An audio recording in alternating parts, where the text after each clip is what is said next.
അസ്സലാമു അലൈക്കും വറഹ്മത്തുള്ളാഹി വബറകാതുഹു. അൽഹംദുലില്ലാഹ് അസ്സലാത്തു വസ്സലാമു അലാ റസൂലില്ലാഹ് വഅലാ ആലിഹി വസഹ്ബിഹി അജ്മഈൻ. സ്നേഹമുള്ള സഹോദരന്മാരെ, സഹോദരികളെ, ഒരു വിശ്വാസിയെ സംബന്ധിച്ചിടത്തോളം സ്വർഗം നേടാനുള്ള സുവർണാവസരമാണ് പരിശുദ്ധ റമളാൻ. മരണാനന്തര ജീവിതത്തിൽ സ്വർഗവും നരകവും സംവിധാനിക്കപ്പെട്ടിരിക്കുന്നു എന്ന് പഠിപ്പിക്കുന്ന മതമാണ് ഇസ്ലാം. ഇഹലോകമെന്നത് കർമ്മങ്ങൾ ചെയ്യാനും സ്വർഗത്തിന് വേണ്ടി ഒരുങ്ങാനുമുള്ള വേദിയാണ് എന്നതാണ് ഇസ്ലാമിൻ്റെ കാഴ്ചപ്പാട്. അദ്ദുനിയ മസ്റഅത്തുൽ ആഖിറ, ദുനിയാവ് പരലോകത്തിന് വേണ്ടിയുള്ള കൃഷിയിടമാണ് എന്നാണ്. ഇവിടെ നമുക്ക് ഉഴുതുമറിക്കാം, നട്ടുപിടിപ്പിക്കാം, വിളയിറക്കാം, കള പറിക്കാം. കൊയ്ത്ത് നടക്കുന്നത് പരലോകത്താണ്. ഒരു സത്യവിശ്വാസിയായി സൽക്കർമ്മങ്ങൾ കൊണ്ട് അയാളുടെ ഈ ജീവിതത്തെ അയാൾ ഏറ്റവും നല്ല രൂപത്തിൽ നട്ടുപിടിപ്പിച്ചാൽ മരണാനന്തര ജീവിതത്തിൽ സ്വർഗം നേടിയെടുക്കാൻ സാധിക്കുമെന്നാണ് ഇസ്ലാം പഠിപ്പിക്കുന്നത്. അല്ലദീ ഖലഖൽ മൗത വൽ ഹയാത ലിയബ്ലുവക്കും അയ്യുക്കും അഹ്സനു അമല. ജീവിതവും മരണവും നിങ്ങളിൽ ആരാണ് ഏറ്റവും നല്ല കർമ്മങ്ങൾ ചെയ്യുന്നത് എന്ന് പരീക്ഷണം ചെയ്യാൻ വേണ്ടിയാണ് എന്ന് ഖുർആൻ എടുത്തു പറയുന്നു. ജീവിതത്തിൻ്റെ ഏറ്റവും വലിയ ലക്ഷ്യം എന്താണ്? ഖുർആനിലെ സൂറത്തു ആലി ഇംറാൻ, കുല്ലു നഫ്സിൻ ദാഇഖത്തുൽ മൗത്ത്, എല്ലാ ആത്മാവും മരണം രുചിക്കുക തന്നെ ചെയ്യും. വ ഇന്നമാ തുവഫൗന ഉജൂറക്കും യൗമൽ ഖിയാമ, ഉയർത്തെഴുന്നേൽപ്പിൻ്റെ നാളിൽ നിങ്ങളുടെ കർമ്മങ്ങളുടെ പ്രതിഫലം നിങ്ങൾക്ക് പൂർണ്ണമായി നൽകപ്പെടുകയും ചെയ്യും. ഫമൻ സുഖസിഹ അനിന്നാർ, ആരാണോ നരകത്തിൽ നിന്ന് അകറ്റപ്പെടുകയും വ ഉദ്ഖിലൽ ജന്ന, സ്വർഗത്തിൽ പ്രവേശിപ്പിക്കപ്പെടുകയും ചെയ്യുന്നത്, ഫഖദ് ഫാസ്, അവൻ വിജയിച്ചിരിക്കുന്നു എന്നാണ്. അതുകൊണ്ട് തന്നെ ജീവിതത്തിൻ്റെ ഏറ്റവും വലിയ ലക്ഷ്യം നരകത്തിൽ നിന്ന് രക്ഷപ്പെടലും സ്വർഗം നേടലുമാണ്. സ്വർഗം എന്ന് പറയുന്നത് എന്താണ്? വിശ്വാസികൾക്ക് വേണ്ടി അള്ളാഹു ഒരുക്കി വെച്ച സ്വർഗീയ വിഭവങ്ങൾ എന്തൊക്കെയാണ്? ഈ പരിശുദ്ധ റമളാനിൽ സ്വർഗത്തിന് വേണ്ടി ഒരുങ്ങുമ്പോൾ തീർച്ചയായും അള്ളാഹുവിൻ്റെ വാഗ്ദാനങ്ങൾ, ആ വാഗ്ദാനത്തിൻ്റെ പെരുമഴ നാം പഠിക്കുകയും മനസ്സിലാക്കുകയും ചെയ്യേണ്ടതുണ്ട്. ഫലാ തഅലമു നഫ്സുൻ മാ ഉഖ്ഫിയ ലഹും മിൻ ഖുർറത്തി അയുനിൻ ജസാഅൻ ബിമാ കാനൂ യഅമലൂൻ. സൂറത്തു സജദയിൽ അള്ളാഹു സുബ്ഹാനഹു വ തആല പറഞ്ഞു, ഒരു നഫ്സിനും അറിയില്ല, ഒരു മനുഷ്യനും അറിയില്ല അവർക്ക് വേണ്ടി അള്ളാഹു പരലോകത്ത് ഒരുക്കി വെച്ച കൺകുളിർമയുള്ള പ്രതിഫലം എത്രത്തോളമുണ്ട് എന്ന് ആർക്കും ചിന്തിക്കാൻ പോലും കഴിയില്ല.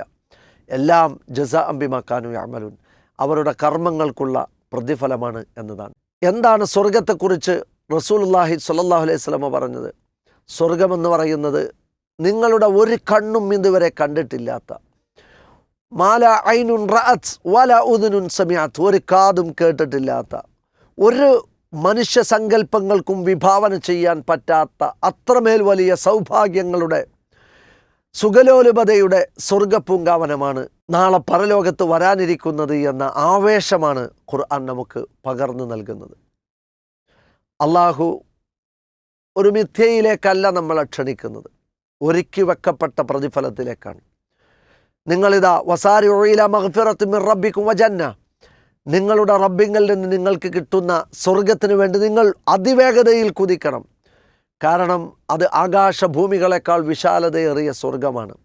ഉഇദ്ദത് ലിൽ മുത്തഖീൻ, സത്യവിശ്വാസികൾക്ക് വേണ്ടി, ധർമ്മനിഷ്ഠ പാലിക്കുന്നവർക്ക് വേണ്ടി, സൽക്കർമ്മികൾക്ക് വേണ്ടി, തിന്മയിൽ നിന്ന് വിട്ടുനിൽക്കുന്നവർക്ക് വേണ്ടി അള്ളാഹു ഒരുക്കി വച്ചിരിക്കുന്നു എന്നതാണ്. അതുകൊണ്ട് തന്നെ സ്വർഗം സൃഷ്ടിക്കപ്പെട്ടതാണ്. ഖുദ്സിയായ ഒരു ഹദീസിൽ അള്ളാഹുവിൻ്റെ റസൂൽ സ്വല്ലല്ലാഹു അലൈഹി വസല്ലം നമ്മളെ പഠിപ്പിക്കുന്ന ഒരു വസ്തുതയാണ്, അള്ളാഹു സ്വർഗവും നരകവും സൃഷ്ടിച്ചു. തൻ്റെ ആ സംവിധാനങ്ങൾ കാണാൻ അള്ളാഹു ആദ്യമായി തിരഞ്ഞെടുത്തത് മലക്കുകളുടെ കൂട്ടത്തിൽ ഏറ്റവും സ്ഥാനീയനായ ജിബ്രീൽ അലൈഹിസ്സലാത്തു വസ്സലാമയെയാണ്. ജിബ്രീൽ അലൈഹിസ്സലാത്തു വസ്സലാം സ്വർഗവും നരകവും സന്ദർശിച്ചു. ആദ്യമായി അദ്ദേഹം പോയത് സ്വർഗത്തിലേക്കാണ്.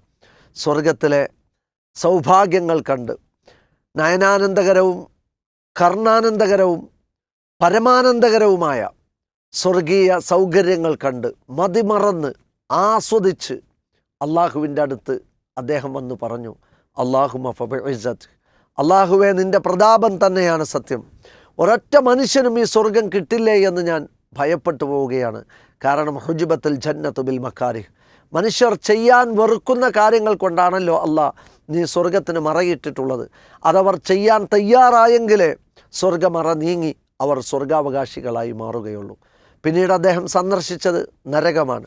ഭീകരമായ, ഭീതിപ്പെടുത്തുന്ന, ഭീഭത്സമായ ആ നരകത്തിൻ്റെ ശിക്ഷാമുറകൾ കണ്ട് ഭയന്ന് വിറച്ച് അധിക നേരം അവിടെ സമയം ചിലവഴിക്കാതെ അദ്ദേഹം അള്ളാഹുവിൻ്റെ അടുത്ത് വന്ന് പറഞ്ഞ വാക്കുകൾ, അല്ലാഹുമ്മ ഫബിഇസ്സതിക്, അള്ളാഹുവേ നിൻ്റെ പ്രതാപം തന്നെയാണ് സത്യം, ഒരൊറ്റ മനുഷ്യനും ഈ നരകത്തിൽ നിന്ന് രക്ഷപ്പെടില്ലേ എന്ന് ഞാൻ ഭയപ്പെടുകയാണ്.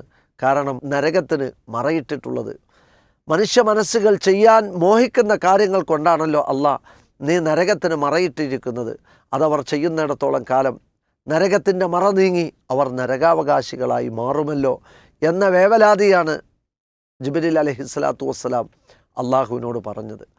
സ്വർഗങ്ങളെക്കുറിച്ച് അത് ഒരുക്കപ്പെട്ടിരിക്കുന്നു എന്നുള്ളത് കൊണ്ട് തന്നെ ഒരുപാട് സ്വർഗങ്ങളുണ്ട് എന്നാണ് നമുക്ക് കാണാൻ സാധിക്കുന്നത്. ജന്നാത്തുൽ ഫിർദൗസ് സ്വർഗങ്ങളുടെ കൂട്ടത്തിലെ ഒരു സ്വർഗമായി പരിചയപ്പെടുത്തപ്പെട്ട പേരാണ്. മറ്റൊന്ന് ജന്നാത്തുൽ നഈം, ജന്നാത്തു അദിൻ, ജന്നാത്തുൽ ഖുൽദ്, ജന്നത്തുൽ മഅ്വ തുടങ്ങിയ ധാരാളക്കണക്കിന് പേരുകൾ സ്വർഗവുമായി ബന്ധപ്പെട്ട് വന്നത് കാണാൻ കഴിയും. എന്താണ് ഈ സ്വർഗങ്ങളുടെയൊക്കെ പ്രത്യേകത? ജന്നാത്തുൽ ഫിർദൗസി എന്ന പ്രയോഗത്തിൽ തന്നെ ഒരു ജന്നത്തുൽ ഫിർദൗസ് അല്ല, ഒരുപാട് ജന്നാത്തുൽ ഫിർദൗസുകൾ ഉണ്ട് എന്നാണ് നമുക്ക് കാണാൻ സാധിക്കുന്നതും പണ്ഡിതന്മാർ വിശദീകരിക്കുന്നതും. ജന്നാത്തുൻ നഈം എന്ന് ബഹുവചന രൂപത്തിൽ പറഞ്ഞതുകൊണ്ട് തന്നെ ജന്നാത്തുൻ നഈം എന്ന് പറയുന്നത് ധാരാളക്കണക്കിന് ജന്നത്തുൻ നഈമുകളുണ്ട് എന്നുള്ളതാണ്. ജന്നാത്തു അദിൻ എന്നതും അങ്ങനെ തന്നെയാണ്. മാത്രമല്ല ഒരാൾക്ക് തന്നെ ഒന്നിലധികം സ്വർഗം കിട്ടുന്നതിനെക്കുറിച്ചുള്ള പരാമർശങ്ങൾ കാണാം. വലിമൻ ഖാഫ മഖാമ റബ്ബിഹി ജന്നത്താൻ, അള്ളാഹുവിൻ്റെ മുമ്പിൽ വന്നു നിൽക്കണമെന്ന ഭയത്തോടെ ജീവിക്കുന്നവർക്ക് 2 സ്വർഗമുണ്ട് എന്ന പ്രയോഗങ്ങൾ കാണാം. അതിൻ്റെ അർത്ഥം എന്താണ്? ഒന്നിലധികം സ്വർഗം ഓരോരുത്തർക്കും ലഭിക്കും എന്ന സൗഭാഗ്യവും സന്തോഷ വാർത്തയുമാണ്. മാത്രമല്ല നോക്കൂ നിങ്ങൾ, ജന്നാത്തുൽ ഫിർദൗസിൻ്റെ പ്രത്യേകത എന്താണ്? മിൻഹാ തംബഉ അൻഹാറുൽ ജന്ന, അഷ്റഫുൽ ഖൽഖ് സല്ലല്ലാഹു അലൈഹി വസല്ലം പറഞ്ഞു, അതിൽ നിന്നാണ് സ്വർഗീയ അരുവികൾ ഉറവെടുക്കുന്നത് എന്നതാണ്. അൻഹാറും മിൻ മാഇൻ, ശുദ്ധജലത്തിൻ്റെ അരുവിയുണ്ട്. അതേപോലെ അൻഹാറും മിൻ ലബൻ, പാലരുവിയുണ്ട്. അൻഹാറും മിൻ അസൽ, തേനരുവിയുണ്ട്. അൻഹാറും മിൻ ഖംറിൻ, മദ്യത്തിൻ്റെ അരുവിയുണ്ട്. ഇങ്ങനെ വിവിധങ്ങളായ അരുവികൾ നാളെ സ്വർഗത്തിലുണ്ട് എന്നുള്ളതാണ്. പരിശുദ്ധ ഖുർആനിൽ ധാരാളക്കണക്കിന് സ്ഥലങ്ങൾ തജ്രി മിൻ തഹ്തിഹൽ അൻഹാർ, അവരുടെ താഴ്ഭാഗത്തുകൂടി ഒഴുകുന്ന അരുവികളുള്ള സ്വർഗം എന്ന് പറയുന്നത് കാണാൻ സാധിക്കും. അതായത് സ്വർഗീയ അരുവികൾ. യുഫജ്ജിറൂനഹ തഫ്ജീറ, നാം എങ്ങോട്ട് സഞ്ചരിച്ചാലും നമ്മോടൊപ്പം ഒഴുകി ഒലിച്ചു വരുന്ന അരുവികളെക്കുറിച്ചുള്ള പ്രയോഗങ്ങൾ സൂറത്തു ഇൻസാനിൽ കാണാം. അതുകൊണ്ട് തന്നെ സ്വർഗത്തിൻ്റെ ഒരു വലിയ ഹൈലൈറ്റായിട്ടാണ് ഖുർആൻ പറഞ്ഞിട്ടുള്ളത് സ്വർഗത്തിൽ അരുവികളുണ്ട് എന്നുള്ളത്. അത്തരം അരുവികളുള്ള സ്വർഗത്തിൻ്റെ പേരാണ് ജന്നാത്തുൽ ഫിർദൗസ് എന്നുള്ളതാണ്. അതുകൊണ്ട് തന്നെ ഒരു വിശ്വാസി അള്ളാഹുവിനോട് ചോദിക്കുമ്പോൾ ജന്നാത്തുൽ ഫിർദൗസ് ചോദിക്കണം എന്ന് പറഞ്ഞ പ്രവാചക തിരുമേനിയുടെ തിരുമൊഴികൾ കാണാൻ സാധിക്കും. മറ്റൊന്ന് ജന്നാത്തുൻ നഈമാണ്. എന്താണ് ജന്നാത്തുൻ നഈം എന്ന് പറഞ്ഞാൽ? അത് സുഖാനുഗ്രഹങ്ങളുടെ സ്വർഗം. ഈ ജന്നാത്തുൻ നഈം എന്ന പരാമർശം ഖുർആനിൽ വന്ന സ്ഥലങ്ങളുടെ പരിസരം പരിശോധിച്ചാൽ അവിടുത്തെ സ്വർഗീയ പഴങ്ങളെക്കുറിച്ചും ഫ്രൂട്ട്സുകളെക്കുറിച്ചും ഫലങ്ങളെക്കുറിച്ചുമുള്ള പ്രയോഗങ്ങളാണ്. ആ ഫലവർഗ്ഗങ്ങളുള്ള സ്വർഗത്തിൻ്റെ പേരാണ് ജന്നാത്തുൻ നഈം എന്ന് പണ്ഡിതന്മാർ ഈ വാക്കുകളെ തെളിവ് പിടിച്ചുകൊണ്ട് പറയുന്നത് നമുക്ക് കാണാൻ സാധിക്കും. അതുകൊണ്ട് തന്നെ ഖുതൂഫുഹാ ദാനിയ, അടുത്തു വരുന്ന, നാം ആഗ്രഹിക്കുന്ന സമയത്ത് ഒന്ന് കല്ലെറിയുക പോലും വേണ്ടതില്ലാത്ത വിധം നമ്മുടെ അടുക്കലേക്ക് താഴ്ന്നു വരുന്ന സ്വർഗത്തിലെ പഴങ്ങളെക്കുറിച്ച്, മിൻകുല്ലി സമറാത്ത്, എല്ലാവിധ ഫ്രൂട്ട്സ് വർഗ്ഗങ്ങളും. ഭൂമി ലോകത്ത് എന്തെല്ലാം ഫ്രൂട്ട്സ് വർഗ്ഗങ്ങൾ നമ്മൾ കാണുന്നുണ്ട്, എന്തെല്ലാം പഴവർഗ്ഗങ്ങളുണ്ട്. കൊതിയൂറുന്ന, മതിയുണരാത്ത ധാരാളക്കണക്കിന് ഫ്രൂട്ട്സുകൾ. മിൻകുല്ലി സമറാത്ത് എന്ന പ്രയോഗം, എല്ലാവിധ ഫ്രൂട്ട്സ് വർഗ്ഗങ്ങളും നിങ്ങൾക്ക് സ്വർഗത്തിൽ ഭക്ഷണമായി ലഭിക്കും എന്ന പ്രയോഗങ്ങൾ നമുക്ക് കാണാൻ സാധിക്കും. ഖുർആനിലും പ്രവാചക തിരുമേനിയുടെ തിരുമൊഴികളിലും ഇത്തരം സന്തോഷ വാർത്തകളുണ്ട്. പഴവും പഴച്ചാറുകളും ഉൾക്കൊള്ളുന്ന സ്വർഗത്തിൻ്റെ പേരാണ് ജന്നാത്തു നഈം എന്ന് പണ്ഡിതന്മാർ അഭിപ്രായപ്പെടുന്നു. മറ്റൊന്ന് ജന്നാത്തു അദിൻ എന്ന പ്രയോഗമാണ്. എന്താണ് ജന്നാത്തു അദിൻ? ജന്നാത്തു അദിനിൻ മസാക്കിന തൊയ്യിബ എന്ന പ്രയോഗം കാണാം. അതായത് അവിടെ വാസസ്ഥലങ്ങളുണ്ട്, ഏറ്റവും നല്ല വാസസ്ഥലങ്ങൾ, താമസ സൗകര്യങ്ങൾ, വീടുകൾ, കൊട്ടാരങ്ങൾ, മണിമേടകൾ, മണിമന്ദിരങ്ങൾ, മണിമാളികകൾ, സ്ഫടിക സമാനമായ കൊട്ടാരം. ഗുറഫ് എന്ന പ്രയോഗം കാണാം. ഭൂമി ലോകത്ത് നിന്ന് ഉപരിയിലേക്ക് നോക്കുമ്പോൾ വെട്ടിത്തിളങ്ങുന്ന നക്ഷത്രങ്ങളെ പോലെയുള്ള വീടുകളുണ്ട് എന്നുള്ളതാണ്. വിവിധങ്ങളായ വീടുകളുണ്ട്. അത് വിവിധ സൗകര്യങ്ങളിലും വിവിധ സ്ഥലങ്ങളിലും ഓരോരുത്തരുടെയും അമലുകളുടെയും സൽക്കർമ്മങ്ങളുടെയും തോതനുസരിച്ചുള്ള വീടുകൾ കാണാം. സ്വർഗത്തിൻ്റെ ഓരങ്ങളിലുള്ള മധ്യഭാഗത്തുള്ള ഏറ്റവും ഉന്നതമായ സ്ഥാനങ്ങളിലുള്ള വീടുകളെക്കുറിച്ചുള്ള പരാമർശം കാണാം. വിജയിക്കുന്ന ദാമ്പത്യത്തിന് അള്ളാഹു വാഗ്ദാനം ചെയ്ത പ്രതിഫലം ഉലായിക യുജ്സൗനൽ ഗുർഫത ബിമാ സബറു എന്നാണ്. ക്ഷമസഹനത്തോടുകൂടി ഒരു കുടുംബജീവിതം നയിച്ചതിന്, കൺകുളിർമയുള്ള ഒരു ജീവിതം നയിച്ചതിന് അവർക്ക് നാം സ്വർഗത്തിലൊരു മാണിക്യ കൊട്ടാരം നൽകും എന്ന പ്രയോഗങ്ങൾ നമുക്ക് കാണാൻ സാധിക്കും. അപ്പോൾ സ്വർഗത്തിലുള്ള വീടുകൾ മാത്രമല്ല, ഒരു കുഞ്ഞു പൈതൽ മരണപ്പെടുന്ന സമയത്ത് ആ പൈതലിൻ്റെ മരണത്തിൽ അതിൻ്റെ ഉമ്മയോ ഉപ്പയോ അൽഹംദുലില്ലാ എന്ന് പറഞ്ഞാൽ ബൈത്തുൽ ഹംദ് എന്ന പേരിൽ അവർക്ക് വേണ്ടി നിർമ്മിക്കപ്പെടുന്ന വീടുകളെക്കുറിച്ച് കാണാം. അതേപോലെ 60ഓളം വരുന്ന മൈലുകൾ നീളവും വീതിയും ഉയരവും ഒരുപോലെയുള്ള സ്ഫടിക സമാനമുള്ള വാസസ്ഥലങ്ങളെക്കുറിച്ചുള്ള പ്രയോഗങ്ങൾ കാണാം. ഇത്തരം ഭവനങ്ങളൊക്കെ വഇദാ റഅയ്ത നഈമൻ സമ്മ റഅയ്ത നഈം വഇദാ റഅയ്ത സമ്മ റഅയ്ത നഈമൻ വമുൽക്കൻ കബീറ വഇദാ റഅയ്ത സമ്മ റഅയ്ത നഈമൻ വമുൽക്കൻ കബീറ. വലിയ രാജസാമ്രാജ്യം പോലെയുള്ള വാസസ്ഥലങ്ങളും സൗകര്യങ്ങളും അള്ളാഹു സ്വർഗത്തിൽ ഒരുക്കിയിട്ടുണ്ട് എന്നുള്ളതാണ്. അപ്പോൾ എത്രമേൽ വലിയ സൗഭാഗ്യമാണ് നമ്മളെ കാത്തിരിക്കുന്നത്. ഈ സ്വർഗീയ സൗകര്യങ്ങൾ അള്ളാഹു സുബ്ഹാനഹു വ തആല നമുക്ക് വേണ്ടി നൽകുന്നതാണ്. അത്തരം വാസസ്ഥലങ്ങൾ നമുക്ക് വേണ്ടി നൽകുന്നതാണ്. സ്വർണത്തിൻ്റെ ഇഷ്ടികയുള്ള, വെള്ളിയുടെ ഇഷ്ടികയുള്ള, മുറ്റത്ത് വീടിൻ്റെ അങ്കണത്തിൽ പവിഴ സമാനം ഉള്ള ചരൽക്കല്ലുകളുള്ള, നമ്മൾ ഇന്നിവിടെ ഏറ്റവും വിലമതിക്കുന്നത് നാളെ പരലോകത്ത് നമുക്ക് ലഭിക്കുന്നതാണ്. അപ്പം അത്രമേൽ വലിയ സൗഭാഗ്യങ്ങൾ അള്ളാഹു നമുക്ക് വേണ്ടി ഒരുക്കി വെച്ചിട്ടുണ്ട്. അസ്വിറത്തു മിൻ ദഹബ്, സ്വർണത്തിൻ്റെ വളകൾ, ഉടയാഭരണങ്ങൾ, പട്ടാഭിഷേകങ്ങൾ, കിരീടധാരണങ്ങൾ, അവരെ ലിബാസുൽ ജന്ന, സ്വർഗത്തിലെ പട്ട് ധരിപ്പിക്കും എന്നും, അതേപോലെ തന്നെ താജമ്മിൻ തീജാനിൽ ജന്ന, സ്വർഗത്തിൻ്റെ കിരീടം അണിയിക്കപ്പെടും എന്ന് പറയുന്ന പ്രയോഗങ്ങളൊക്കെ കാണാം.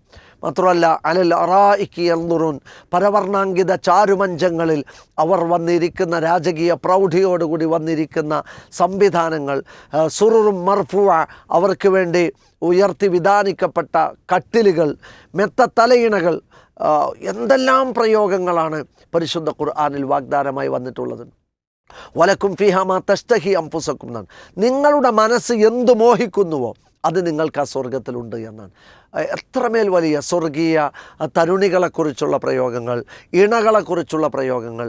ആണാവട്ടെ പെണ്ണാവട്ടെ സ്വർഗാവകാശികളായാൽ അവർക്ക് ലഭിക്കാനിരിക്കുന്ന മനോഹരമായ അന്നഹുന്നൽ യാഖൂത്ത് വൽ മർജാൻ, പവിഴം, അതേപോലെ തന്നെ മുത്തുകളെപ്പോലെ കാണപ്പെടുന്ന ഹൂറും മഖ്സൂറാത്തും ഫിൽ ഖിയാം, സ്വർഗസ്ഥകളായ സഹോദരിമാരെക്കുറിച്ച്, സ്ത്രീകളെക്കുറിച്ച്, ഹൂറുൽ ഐങ്ങളെക്കുറിച്ച്, കണ്ണഞ്ചിപ്പിക്കുന്ന സൗന്ദര്യമുള്ള സ്വർഗീയ സൗഭാഗ്യങ്ങളെക്കുറിച്ചൊക്കെ ഉള്ള പ്രയോഗങ്ങൾ മാഷാ അല്ലാ, മനസ്സിനെ അങ്ങേയറ്റം ആനന്ദത്തിലേക്ക് കൊണ്ടുപോകുന്ന തരത്തിലുള്ള മനുഷ്യ സ്വപ്നങ്ങളുടെ സാക്ഷാത്കാരം ഇൻഷാ അല്ലാ സ്വർഗത്തിലാണ്.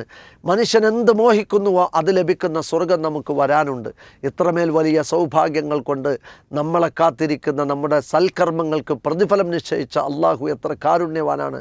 അള്ളാഹുവിൻ്റെ വാഗ്ദാനങ്ങളെ വിശ്വസിച്ച് പടച്ച റബ്ബ് തരാനിരിക്കുന്ന സ്വർഗത്തിന് വേണ്ടി അധ്വാനിച്ച് രാവുകളെ പകലാക്കി മാറ്റി ഈ റമളാനിൽ നമുക്ക് മുന്നേറാൻ സാധിക്കണം. അത്തരം ഒരു സൗഭാഗ്യത്തിൻ്റെ വാതിൽ നമുക്ക് മുമ്പിൽ തുറന്നു കിടക്കുകയാണ്. ഫുതിഹത്ത് അബ്വാബുൽ ജന്ന, സ്വർഗത്തിൻ്റെ 8 വാതിലുകളും അൽഹംദുലില്ലാ നമുക്കായി തുറന്നു കിടക്കുകയാണ്. ഓരോ ചുവടും മുന്നോട്ട് വെച്ച് നമുക്ക് ആ സ്വർഗത്തിന് വേണ്ടി പ്രാർത്ഥിക്കുകയും ആ സ്വർഗത്തെ മോഹിക്കുകയും സ്വർഗത്തെ ആഗ്രഹിക്കുകയും ചെയ്തുകൊണ്ട് നമുക്ക് മുന്നോട്ട് പോവാം. അള്ളാഹു സുബ്ഹാനഹു വ തആല ഒരുക്കിയ ആ സൗഭാഗ്യത്തെ അള്ളാഹു നമുക്ക് നൽകി അനുഗ്രഹിക്കുമാറാവട്ടെ. സ്വർഗത്തിലേക്ക് കുടുംബസമേതം പ്രവേശിക്കുന്ന മഹാഭാഗ്യവാന്മാരിൽ അള്ളാഹു നമ്മെ എല്ലാവരെയും ഉൾപ്പെടുത്തി അനുഗ്രഹിക്കുമാറാവട്ടെ.